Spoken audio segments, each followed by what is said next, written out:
Shares of Twitter dropped in after-hours trading on Wednesday. That's after the social media company said it's failing to attract new users. Twitter lost 2 million users in the last 3 months of 2015, but the company did report record sales for the fourth quarter at $710 million. Twitter currently has about 305 million active users. Okay, Fitz Tepper is with us now. He's a writer with TechCrunch. Fitz, is Twitter a wounded bird, a sitting duck, an overstuffed turkey? Is it going to go? Is it dying? Is it done? It's dying. I don't think it'll ever be dead. Okay. But it's downhill. Revenue's actually good. They made $710 million last quarter, up 48% year over year, which is a lot. But they lost users. What's the principal problem with it? Why is it in the stalemate, so to speak? Twitter's not fun for the average user. You throw out a tweet, no one sees it, it goes into the dark abyss. But, you know, if you're a celebrity, there's a little bit of a different Twitter experience. So Twitter needs to work on bringing that experience of engagement to the average Joe Twitter user, in my opinion. It was that simple. Why haven't they figured it out? Well, and that's the thing. I mean, we heard from Jack Dorsey. He was saying that basically he talked about opportunities to fix some broken windows and basically to fix some confusing aspects of Twitter.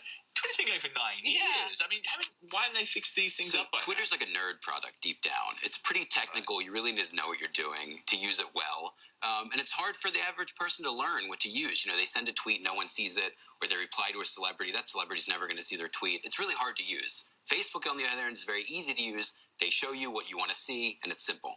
But we're also getting word from Dorsey and from Twitter that they're going to focus more on this live streaming, that the strength of Twitter is when there's a live event and everyone's shared in this collective experience. Is that enough to keep it going?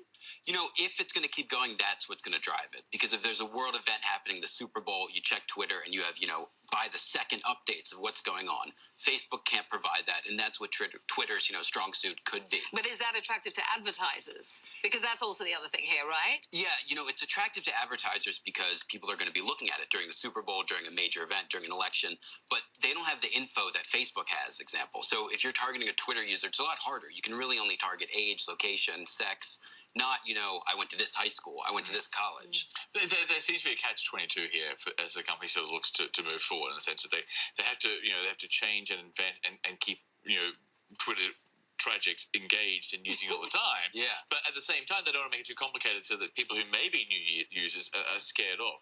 So is it a choice between either or here? It's very weird because Twitter is a very passionate user base who like live on it 24/7. And then there are people who are very afraid of Twitter.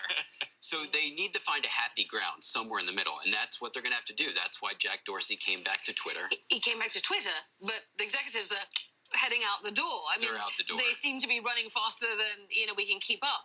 Why is that? I mean, is it a lack of faith in Dorsey's leadership? I mean, what's going on internally, organizationally? So I think when Twitter went public, people thought it would be the next Google or the next Facebook or Apple. It's not going to be. Twitter's a different company. It's a different service. And that's what people inside are starting to understand. You know, some may not like that. That's why they're leaving. But Wall Street is going to have to understand that. You know, $50 a share to 14. Yeah, it's not going to be a $25 billion company. And I guess one of the issues is if you look at those results that came out, the $700 million in revenue is a good snapshot of where they are right now. The losing of the users or the fall off in the users is a bad indication of where they're going to be. Is that a fair reading? So they went from 307 million users in Q3 to 305 million in Q4, a loss of 2 million users. That's not good. Yeah. No. And we shall see if it is indeed the end of days for Twitter. You say no? We'll be watching. Absolutely. It's good to speak with you. Thank you. Thanks so much. All right, coming up on CNN Newsroom LA, American actor Johnny Depp has a new role to add to his resume. U.S. Republican presidential candidate Donald Trump. That's the real